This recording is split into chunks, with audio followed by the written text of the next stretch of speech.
नमस्कार, छत्तीसगढ़ डिबेट में आपका स्वागत है। नक्सल राजनीति। दरअसल जो लोग छत्तीसगढ़ को बहुत पहले से जानते हैं और जब मध्य प्रदेश से अलग होकर छत्तीसगढ़ बना था, तो जो लोगों ने उस दृश्य को देखा वो समझ सकते हैं कि बहुत सारे अफसरों का यहाँ तबादला हुआ।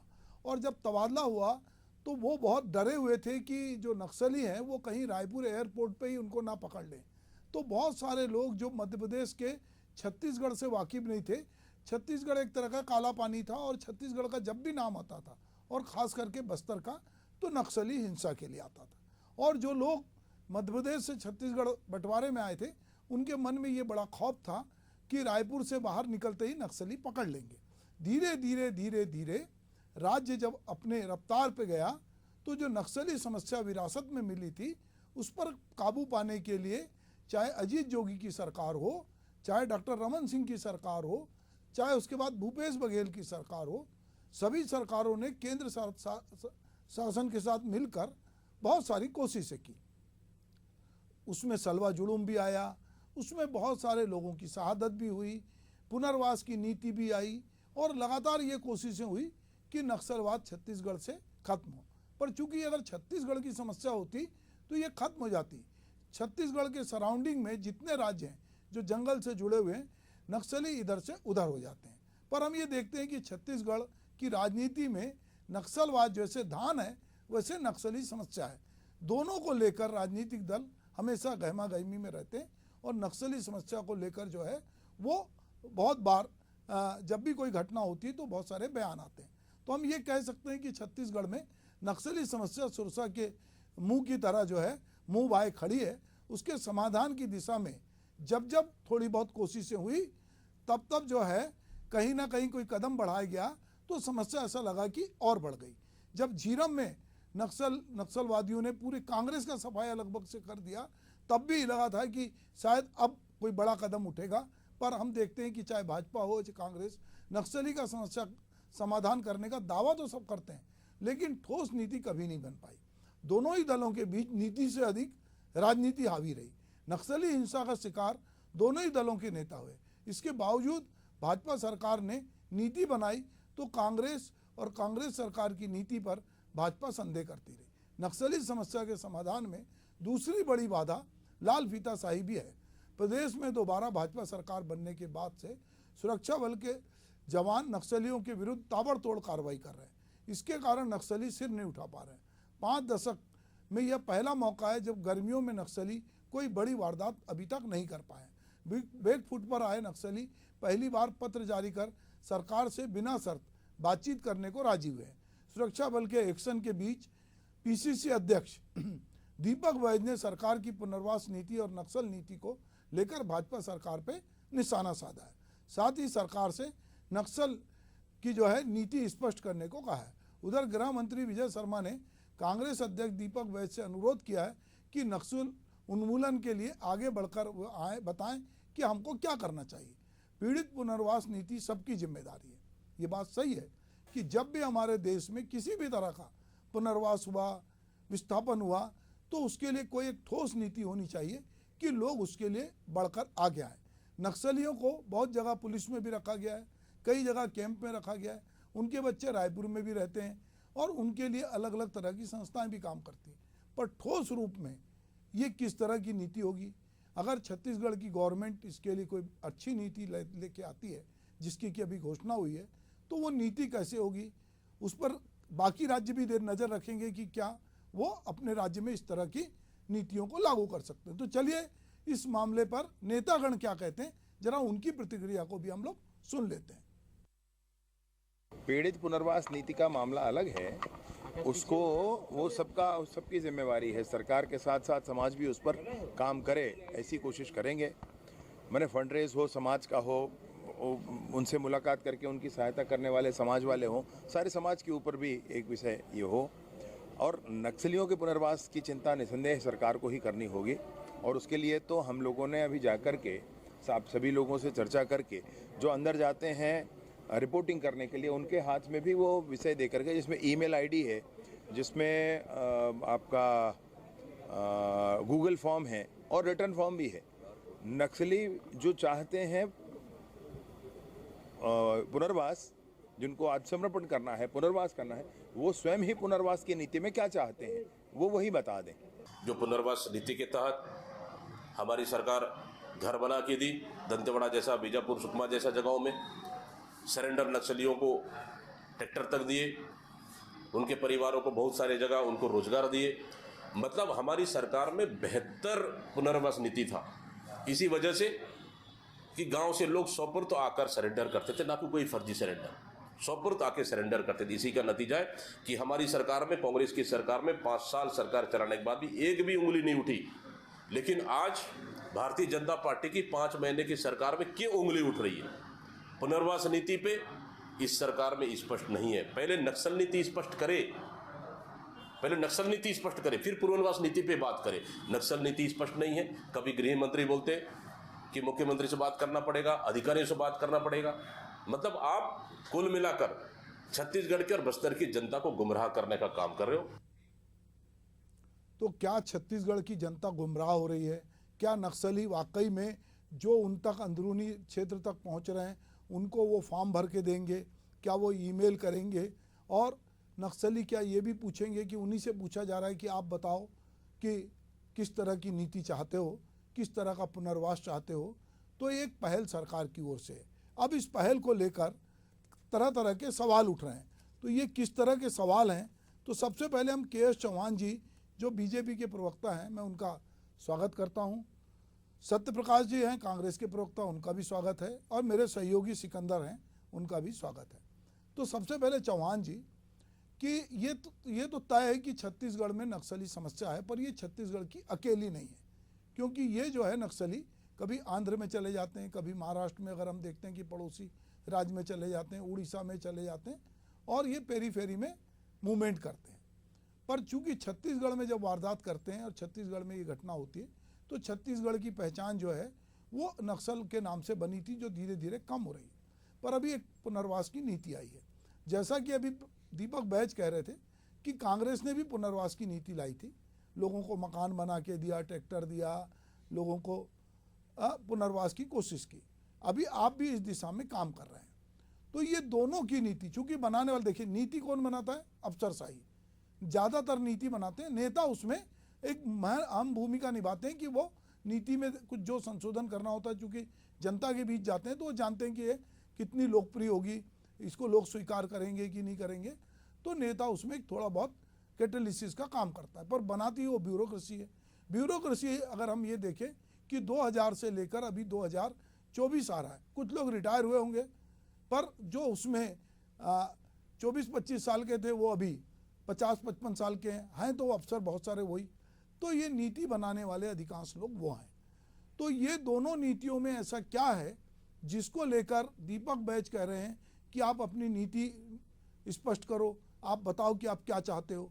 तो ऐसा लुका छिपी है या कांग्रेस को ये समझ में नहीं आ रहा है कि आप करने वाले क्या हो?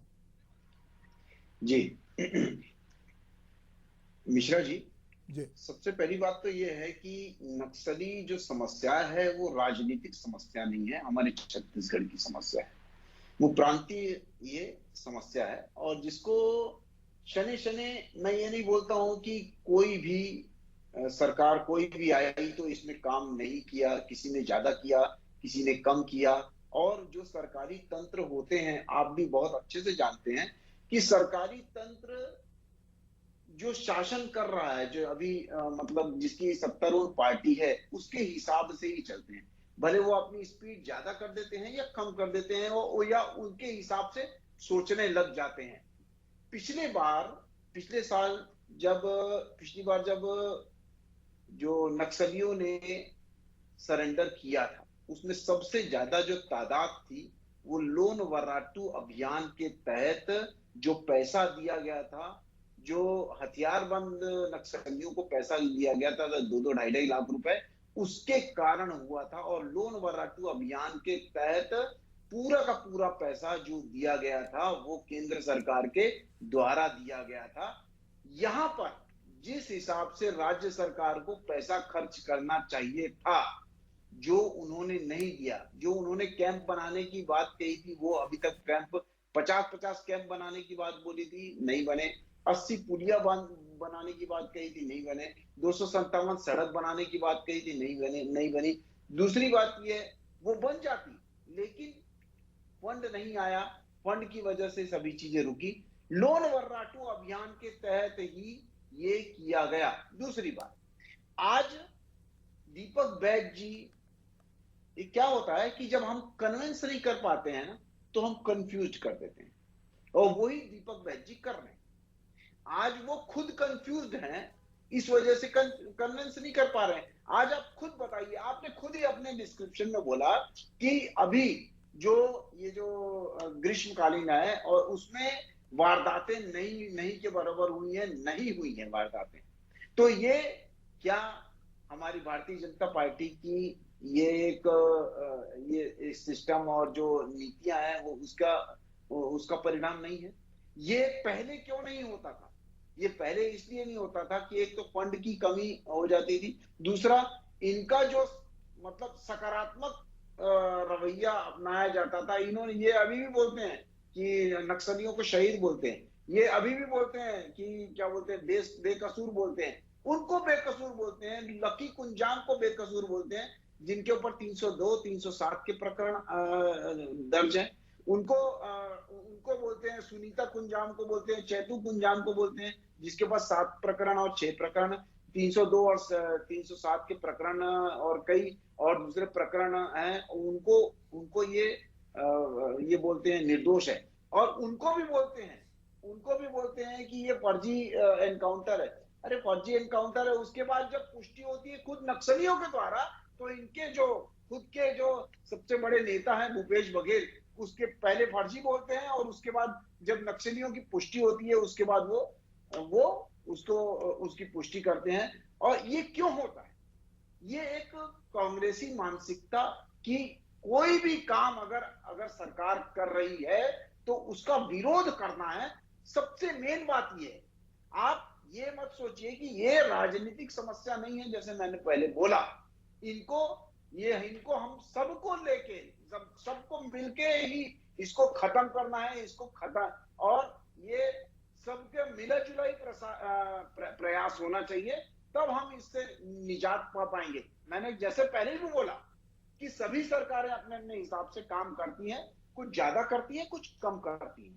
तो हमारे को ये सभी चीजें करनी चाहिए, और इसमें एक सकारात्मक सोच लेके रहना चाहिए। सिर्फ विरोध की राजनीति करना, विरोध करना, ये नहीं होना चाहिए। ये हमारे छत्तीसगढ़ की समस्या है, हमारे बस्तर की समस्या है, जो कि बस्तर वासी या छत्तीसगढ़ वासी बहुत अच्छे से जानते हैं कि अगर अच्छे से सिस्टम लगाया जाएगा और ईंट का जवाब पत्थर से दिया जाएगा। और दूसरी बात यह है, जो उनसे सुझाव भी मांगेंगे, आप बोलेंगे आप नरम रुख अपना रहे हैं। नरम रुख तो अभी, जैसे आपने खुद बोला कि नरम रुख अभी नक्सली अपना रहे हैं। वो क्यों अपना रहे हैं? क्योंकि अभी हम कुछ ही महीने में इतनी ताबड़तोड़ हम लोग ने 404 नक्सली सरेंडर हुए। पिछले 5 साल में आप बता दीजिए कितने नक्सली सरेंडर हुए। उसके बाद 123 नक्सली मारे गए हैं। आप बता दीजिए 123 क्या 5 महीने में मारे गए थे पिछले भूपेश सरकार की उसमें। तो ये हमारा ईंट का जवाब पत्थर है। और हम ये अभियान जो नक्सली रोकने का अभियान है, उसमें साम भी आएगा, दाम भी आएगा, दंड भी आएगा और भेद भी आएगा। ये चारों चीजें आएंगी। ठीक है चौहान जी एक बात है, ठीक, मैं आपकी बात से सहमत हूँ कि नक्सलियों ने सूची जारी की, भूपेश बघेल ने उसको स्वीकार किया। नक्सलियों ने बाद में भी एक सूची जारी की थी, और उन्होंने कहा था कि जो लोग मारे गए थे उसमें 2 हमारे थे, बाकी ग्रामीण थे, पर वहाँ पर उनकी सूची को नहीं माना गया। चलिए कोई बात नहीं, ये बात तय है कि अभी नक्सलियों को जिस तरह से मारा गया है, कांग्रेस का कहना है कि साहब हम लोगों ने निर्दोषों को नहीं मारते थे, हम जो है हमने जो नक्सलाइट थे उनको मार रहे थे। जो खैर कांग्रेस भी नहीं मार रही थी, मार तो पुलिस फोर्स रही थी और मर भी रही थी। कोई नेता जो है वो जो जीरम में मरे हैं, और कुछ नेताओं को बाद में मारा गया है, पर ज़्यादातर फोर्स मरी है या ग्रामीण लोग मरे हैं। अब सवाल ये है कि एक पुनर्वास की नीति विजय शर्मा जी एक पहल कर रहे हैं कि बातचीत भी करना चाहते हैं, और कह रहे हैं कि अगर नहीं मानोगे तो ये भी एक दोनों तरीके हैं, या तो हमारे से बातचीत करो, और नहीं अगर लड़ना चाहते हो तो लड़के देखो। तो इसमें सत्यप्रकाश मैं ये जानना चाहता हूँ आपसे कि कांग्रेस के, जैसे कि अभी दीपक बैज जी जो कह रहे थे, कांग्रेस को बीजेपी के इस कदम पे क्या आपत्ति है कि जिसको बीजेपी अगर वो कह रही है कि हम नक्सलाइटों के साथ बात करना चाहते हैं, हम उनको पुनर्वास की वो उनसे पॉलिसी मांग रहे हैं, ठीक है आपकी पॉलिसी अच्छी रही होगी, वो उससे बेहतर बनाना चाह रहे हो कि उन्हीं से पूछ रहे हैं कि बता भाई तुम्हारी दिक्कत है तुम ही बताओ, तो इसमें कांग्रेस को कहाँ पर परेशानी हो रही है? देखिए सुभाष जी, परेशानी कहीं नहीं।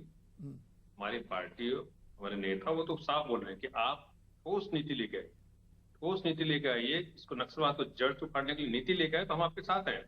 मगर देखिए, जैसे मैं इन्होंने बात की कन्फ्यूजन की थी, कन्फ्यूजन तो ये क्रिएट कर रहे हैं, ये सरकार में अभी है, पीछे 5 महीने सरकार में, अगर अभी तक ये स्पष्ट नहीं कर पा रहे हैं कि हमारी नीति क्या है। देखिए आप खुद बताइए, शुरू से देखिए विजय शर्मा कभी वीडियो कॉल पर बात करते हैं, कभी लाल भाजी पे निमंत्रण देते हैं, कभी उनको अब फॉर्म भेज रहे हैं कि आप खुद बता दीजिए, कभी पुनर्वास की बात कर रहे हैं। तो ये खुद उनकी स्पष्ट नीति पहले स्पष्ट करे। और सबसे महत्वपूर्ण बात कर रहे हैं, देखिए पीडिया के जो मामला हो, चाहे वो कांकेर का मामला हो, कोयला बेड़ा का, तो ये देखिए सवाल हम नहीं खड़े कर रहे। 5 साल की हमारी सरकार थी, कभी भी एक भी सवाल खड़ा नहीं हुआ था। तो ऐसा क्यों होता है? जब इनकी 15 साल की सरकार थी तब भी सवाल खड़े होते थे, निर्दोष लोगों को जेल में डाल दिया गया था। जब हमारी सरकार आई थी तो बाहर आए थे, जमीन हड़प नहीं गई थी। तो इनके ही शासनकाल में ऐसा क्यों होता है? जैसे अभी आपने खुद ने बताया कि 12 में से 10 जो थे ग्रामीण थे, उससे पहले भी ये गांव में वहां के सरपंच ने बताया कि ग्रामीण थे। तो इनके ही शासन काल में ऐसा क्यों होता है कि निर्दोष लोगों को मारा जाता है, सिर्फ और सिर्फ ये दिखाने के लिए कि हम कार्रवाई कर रहे हैं। देखिए जैसे दीपक बैज ने स्पष्ट किया, हमारी पार्टी इनके साथ है, मगर निर्दोषों को गोली मार के आपके साथ नहीं खड़े हो सकते। आपको स्पष्ट नीति लेके आनी पड़ेगी, आप स्पष्ट बताना पड़ेगा कि नक्सलियों के साथ हम मुठभेड़ कर रहे हैं, नक्सलियों के साथ हम एनकाउंटर कर रहे हैं, नक्सलियों के लिए हम कार्रवाई कर रहे हैं, ये नहीं कि उसमें निर्दोष मारे जा रहे हैं। देखिए हमारी जब नीति थी, हमने क्या नीति ली? विकास, विश्वास और सुरक्षा। उसी के तहत 5 साल भाई सरकार ने काम किया बक्सर क्षेत्र में, नक्सली क्षेत्रों में। इनके कार्यकाल में 15 साल कार्यकाल में जो 3 विकासखंड में जो नक्सली थे वो 14 जिलों में चले गए थे। राजनांदगांव भी उस पर प्रभावित था, जो इनका गृह जिला था रमन सिंह जी का। तो हमारे काम की वजह से आपको भी याद होगा 80% घटनाएं कम हुई, और कितने जिले थे वो नक्सल प्रभावित क्षेत्रों से बाहर आए थे। तो हमने काम किया, चाहे वनोपज खरीदी की बात करें, चाहे वहां स्कूल जो इन्होंने बंद किए उसकी बात करें, ये बात कर रहे हैं। अरे कैंप तक हमने खोले, वहां 55 से ज्यादा कैंप खोले, बात क्या कर रहे हैं? ये बात इन्होंने ठीक कबूली है कि केंद्र सरकार फंड नहीं भेजता था, वो उन्होंने एक दोहराचर्या दिखाया। फिर उसके बावजूद भी हमारी सरकार ने अपने राजस्व से वहां पे जो हो सकता था वो बेहतर काम किया है। चाहे 24 कैंपों की बात कर ले, 196 गांव में बिजली पहुंचाने के काम करने की बात कर ले, अस्पतालों की बात कर ले। हमने एक नीति बनाई कि वहां विकास पहुंचाएंगे तो जो नक्सली है वो भटका नहीं सकेंगे ग्रामीणों को। आपको वहां रोजगार देना पड़ेगा, चाहे बस्तर बटालियन बात कर ले, वनोपज खरीदी बात कर ले, कॉफी उत्पादन बात कर ले, महिलाओं का डेनेक्स उत्पादन जो कपड़ों का विदेशों तक है। तो हमने एक नीति बनाई कि विकास आपको देना पड़ेगा, अस्पताल देना पड़ेगा, शिक्षा देना पड़ेगा। तो वो नीति काम की, और इसीलिए जो विश्वास है वो वहां के ग्रामीणों में बढ़ा, चाहे वो फोर्स के साथ हो, चाहे वहां की जो पुलिस फोर्स हो, चाहे आर्मी फोर्स हो या सरकार हो। तो एक विश्वास बढ़ा कि ये हमारे लिए काम हो रहा है। अभी वो विश्वास क्यों नहीं बढ़ रहा है? वहां के ग्रामीण लोग खुद क्यों सवाल खड़ा कर रहे हैं सरकार के ऊपर, फोर्स के ऊपर, कि हमारे लोगों को, ग्रामीणों को, निर्दोष को मार रहे हैं। इसलिए हम बोल रहे हैं कि नीति आपकी स्पष्ट नहीं, नीति स्पष्ट करेंगे तब हम आपके साथ है। आपको पहले नीति लेके आनी पड़ेगी, उसके बाद पुनर्वास की बात तो बाद में है। आप नक्सलियों के साथ कैसा व्यवहार करना चाह रहे वो नीति स्पष्ट करनी पड़ेगी, इसलिए हम सवाल खड़े कर रहे हैं। ठीक है सत्यजीत प्रकाश जी, मेरे सहयोगी कृष्णकांत सिकंदर साथ में हैं, चूंकि लगातार इस घटना पे पूरी नज़र रखते हैं। अभी आप पूरी हमारे दोनों साथियों की, भाजपा के और कांग्रेस के साथियों की बात सुन रहे थे। आपको क्या लगता है कि जो नक्सल नीति की बात हो रही है और जिसमें विजय शर्मा नक्सलियों से खुद पूछ रहे हैं कि आप कैसा पुनर्वास चाहते हो, वो कांग्रेस से भी पूछ रहे हैं कि आपके पास कोई पुनर्वास हो तो आप वो भी बताइए, पब्लिक से भी पूछ रहे हैं कि आपके पास पुनर्वास की कोई नीति हो, और सत्य प्रकाश जी कह रहे हैं कि साहब आपके पास कोई ठोस नीति होनी चाहिए। तो इस पूरे संदर्भ को किस तरह से देखते हैं? सबसे पहले जो नक्सली समस्या है इसको समझना होगा। नक्सलियों के निशाने पर है कौन? सरकार है, ग्रामीण है, सुरक्षा बल है। 3 पहलू है इसमें। नक्सलियों के निशाने पे जो है सरकार कम है, क्योंकि राजनेता जो भी हैं उन सब के, चाहे वो बीजेपी के हों चाहे कांग्रेस के हों, इन सब के नक्सलियों से संबंध रहे हैं। बस्तर में जो भी रहता है या बस्तर संभाग में जो भी है जो नक्सल प्रभावित क्षेत्र है, वो कोई भी नक्सलियों के संबंध से अछूता नहीं है, एक बात। दूसरी बात, सुरक्षा बल उनके लिए खतरा है। इसीलिए आपको याद होगा कि सीमा से ज़्यादा सुरक्षा बल नक्सली हिंसा में मारे गए, ये एक बहुत बड़ा कारण रहा। दूसरी बात है, ग्रामीण बेचारे पीस रहे हैं। ग्रामीण अगर नक्सलियों का साथ नहीं देते हैं तो वहाँ पंचायत लगाकर उनकी हत्या कर दी जाती है, सरेआम मार दिए जाते हैं, मुखबिरी का आरोप लगाकर मार दिया जाता है। और अगर वो सुरक्षा बल का साथ देते हैं तो भी नहीं देते हैं तो सुरक्षा बल भी उनको परेशान करते हैं। तो असली वहाँ पीसने वाले हैं ग्रामीण। अब रह गई बात कि नक्सली ग्रामीण जो है वो नक्सलियों का साथ दें या सुरक्षा बल का साथ दें, समस्या यहाँ पर है। अब इनकाउंटर की बात हो रही है। मुझे याद है कि 5 साल कांग्रेस की सरकार रही जब, तो उस समय भी नक्सली जो है फर्जी इनकाउंटर का आरोप लगाकर महीनों जो बैठे रहे और एक तरफ फोर्स बैठी रहे और आगे कौन था? ग्रामीण थे। और आरोप कौन लगा रहा था? ग्रामीण लगा रहे थे। पीछे बंदूक का साया किसका था? नक्सलियों का था। तो नक्सली हमेशा ग्रामीणों को आगे करके और निशाना साधते हैं। जहाँ तक फर्जी इनकाउंटर का सवाल है, जहाँ की कांग्रेस के प्रवक्ता भी कह रहे थे इस बात को, मैं इस बात से सहमत हूँ कि निर्दोष लोगों को नहीं मरना चाहिए। लेकिन जिस समय सुरक्षा बल, नक्सली और ग्रामीण तीनों इकट्ठा होंगे तो सुरक्षा बल के लिए पहचान करना मुश्किल है कि इसमें ग्रामीण कौन है और नक्सली कौन है, क्योंकि वो तो एक साथ हैं। यही कारण है कि जब मुठभेड़ होती है तो नक्सली तो हथियार लेकर खड़े रहते हैं, वो छुप कर वार करते हैं, ग्रामीणों को अवसर नहीं मिलता है, मारे दोनों जाते हैं। तो नक्सली हिंसा यहाँ पर है। अब रह गई कि सरकार की पहल। सरकार ने जो पहल की है उसमें ठोस नीति बनाने के लिए ही पहल की है। यही कारण है कि सरकार ने जो मांगा है कि आप नक्सलियों तक से मांगा है, ग्रामीणों से मांगा है, प्रशासन से मांगा है, विपक्ष से मांगा है कि आप अपनी जो आप चाहते हैं किस ढंग से पुनर्वास हो वो होना चाहिए। तो जब तक ये चीज़ें निकल कर सामने नहीं आएगी, ठोस नीति, नई नीति कैसे बन पाएगी? ठीक है, कांग्रेस ने अच्छी नीति बनाई थी, लोन बर्राटू और पूना नारकोम 2 अभियान चले थे उस दरमियान में और बड़ी संख्या में लोगों ने सरेंडर किए थे। लेकिन आरोप तो तब भी लगे थे कि ये जो सरेंडर कर रहे हैं ये वो लोग हैं जिन लोगों जो छोटे छोटे नक्सली हैं, कोई बड़ा चेहरा नहीं सामने आया, पैसों के बंदरबाट होते हैं, इसलिए आरोप से तो कभी मुक्त नहीं है। बात यहाँ राजनीति की नहीं है, बात यहाँ नीति की है। और नीति तब तक नहीं बनेगी जब दोनों दल, छत्तीसगढ़ में राजनीति बीजेपी को भी करनी है, छत्तीसगढ़ में राजनीति कांग्रेस को भी करनी है। तो राजनीति से ऊपर उठकर नक्सल नीति पर अगर दोनों दल मिलें और दिल मिलाएं और इसके लिए ठोस नीति तैयार करें, जैसा कि गृह मंत्री ने आह्वान किया है कि आप हमारे साथ खुलकर बात कीजिए और बताइए कि आप किस तरह का समाधान चाहते हैं। रह गई बात, सरकार कहते कि मुठभेड़ कर रही है, तो भाई सरकार तो दोनों काम करेगी, एक तरफ वार्ता करेगी, एक तरफ मुठभेड़ करेगी। वो तो चाहेगी कि बैकफुट पर आए। समाधान तो तभी किसी भी समस्या का समाधान टेबल पर ही हुआ है आज तक और टेबल पर ही समाधान होगा। इसके लिए अगर मांगी गई है, नीति मांगी गई है और मांगा गया सुझाव, तो मुझे लगता है कि कांग्रेस को भी खुलकर उसमें आना चाहिए और सुझाव देना चाहिए। ठीक है सत्यप्रकाश जी, अभी कृष्णकांत सिकंदर जो इस पूरे घटनाक्रम पे नज़र रखते हैं, हमारे सहयोगी हैं, वो जिस तरह की बात कर रहे थे, उनकी बात से आप किस हद तक सहमत हैं? देखिए, कृष्णकांत जी बहुत वरिष्ठ हैं, मैं उनका सम्मान करता हूँ। उन्होंने बात की कि खुलकर सामने आना चाहिए। देखिए, दीपक बैज जी ने खुद, अभी आपके पार्टी में भी सुना, उन्होंने खुद ने बोला कि हम आपके साथ हैं, मगर नीति क्या है आप? देखिए, आप बात कर रहे हैं कि हम उनसे पूछ रहे हैं, नक्सली से जो संविधान को नहीं मान रहे हैं, जो देश के कानून को नहीं मान रहे हैं, और आप बोल रहे हैं हम उनसे मांग रहे पुनर्वास की नीति क्या करेंगे? तो यही मैं बोलना चाह रहा हूँ, हमारी पार्टी यही बोलना चाह रही है कि नीति आपकी स्पष्ट नहीं है। वो नक्सली है, वो लोग जो संविधान को नहीं मान रहे, जो देश के कानून को नहीं मान रहे, प्रदेश के कानून को नहीं मान रहे, वो आपको कहां से कुछ सुझाव देंगे? वो तो चलिए ठीक है, उन्होंने सुझाव दे दिया कि सरकार हटाइए, हम सरकार बनाएंगे, हम मुख्यमंत्री अपना बनाएंगे, तो आप मान लेंगे क्या? तो यही हम बोलना चाह रहे हैं कि आपकी नीति क्या है। ऐसे लोग थोड़ा सुझाव देंगे। देखिए, यही मैं बोलना चाहूँ, स्पष्ट नीति नहीं। और क्यों नहीं है? इनका शुरू से बीजेपी का इतिहास उठा के देखिए। रमन सिंह जी, वो बयान सबको याद है, केटीएस तुलसी को क्या बोला, तनख्वाह लीजिए, बैठ जाइए। इनकी गाड़ियों में, पूर्व शासक गाड़ियों में नक्सली पकड़ाते थे। रमन्ना और हमारे जो झीरम कांड में हुआ था, उसमें एनआईए की जांच रिपोर्ट से क्यों तो नक्सली के नाम हटा दिए गए थे, गणपति और रमन्ना का। तो इनका इतिहास है, या कुछ पीछे अगर उठा के देखें तो इनका इतिहास वही है। नक्सलियों के साथ साठगांठ इनका रहा है हमेशा, उसी के बल पे ये राजनीति करते हैं नक्सली क्षेत्रों में। तो इनकी नीति कभी स्पष्ट नहीं होगी। जो व्यक्ति या जो पार्टी 15 साल रह के नक्सल प्रभावित क्षेत्रों को नहीं हटा पाया, एक भी जिला बता दीजिए। 5 साल में हमने कितने जिले नक्सल प्रभावित क्षेत्र से बाहर किए, और ये केंद्र सरकार का डाटा है। मगर 15 साल में कितने जिले अगर प्रभावित क्षेत्र से बाहर आए होंगे तो पता नहीं है। 4 विकासखंड में जो थे वो 14 जिलों में फैल गए थे। रमन सिंह मुख्यमंत्री होते हुए राजनांदगांव जिला भी प्रभावित हो गया था। तो ये हालात थे।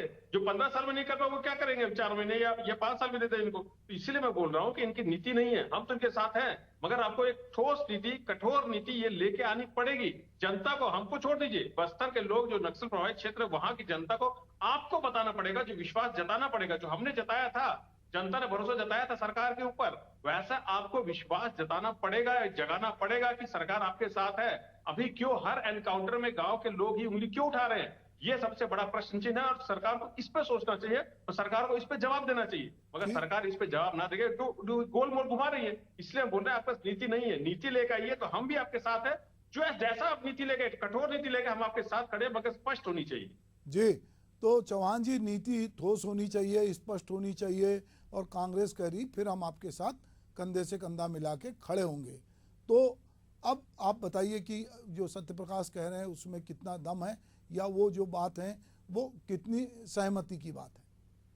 मिश्रा जी, कृष्णकांत जी ने स्पष्ट बोला है कि ठोस नीति अपनाने के लिए ही सुझाव मांगे गए हैं, और ये सुझाव कब मांगे गए हैं उसके पीछे भी क्या कारण था, तो बस्तर के पत्रकारों से, बस्तर के बुद्धिजीवियों से, बस्तर में जो जमीनी लेवल से जो लोग जुड़े हुए हैं, वहां के साहित्यकार, वहां के जो वेल विशर हैं, वहां के जो समाज सुधारक हैं, उन सभी से सुझाव लिया गया।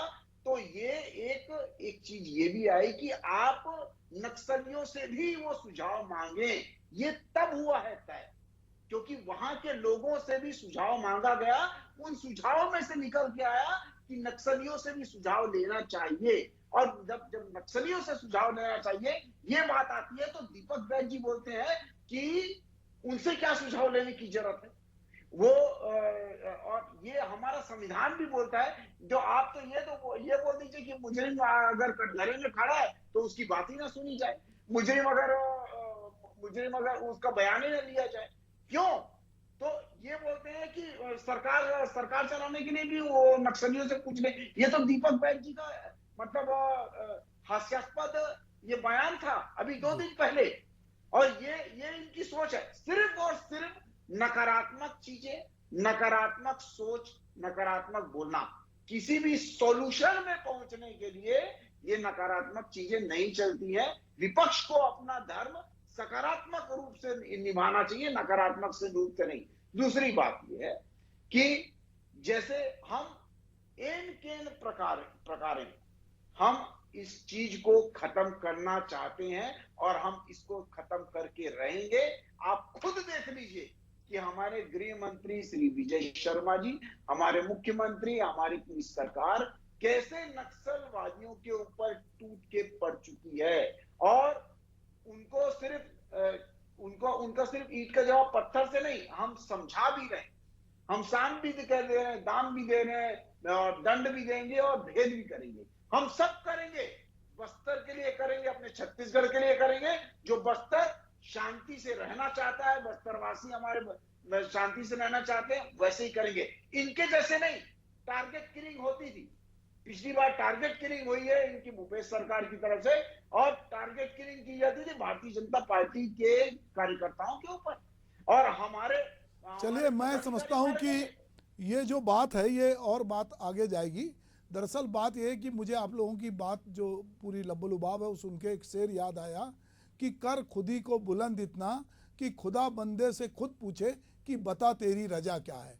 तो दरअसल अभी बंदों से खुदा खुद ही पूछ रहा है, सरकार पूछ रही है कि बता तेरी रजा क्या, तू चाहता क्या है भाई, जैसा तू चाहता हम वैसा कर लेंगे, पर कानून के दायरे में करेंगे। ऐसा नहीं करेंगे जैसे कि सत्यप्रकाश जी कह रहे थे कि सरकार हट जाए हम सरकार बना दें। वो भी जानते हैं नक्सली कि ये तो होगा नहीं डेमोक्रेटिक प्रोसेस में कि उनकी सरकार चले। उनकी सरकार चलती तो वो छोटी सी जगह लेवी वसूल करते हैं, बड़ी जगह वो नहीं निकलते।